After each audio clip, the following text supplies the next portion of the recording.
Good afternoon students. आजचा word आहे आपला have you ever. Okay, have you ever म्हणजे काय ना, तू कधी ही गोष्ट केली आहेस का? ओके, हॅव एव्हर, तू कधी ही गोष्ट केली आहेस का?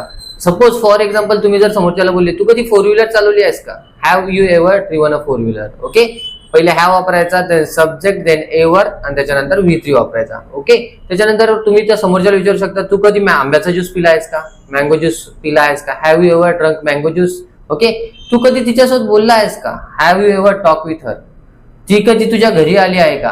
Has she ever come to your home? ती कधी तुझ्या घरी आली आहे का? हॅज का वापरला मित्रांनो? कारण ती एक आहे ना, ज्यावेळेस एकवचन बद्दल बोलायचं असेल त्यावेळेस तुम्ही हॅज वापरू शकतात. ओके, त्याने कधी कॉपी केली आहे का? Has he ever copy? त्याने कधी कॉपी केली आहे का? तू कधी त्याच्यासोबत गेला आहेस का? Have you ever gone with him? तू कधी त्याच्यासोबत गेला आहेस का? तिने कधी तुला फोन केला आहे का? Has she ever call you? Okay, तिने तुला कधी फोन केला आहे का? तो कधी क्लासला आला आहे का? Has he ever come to class?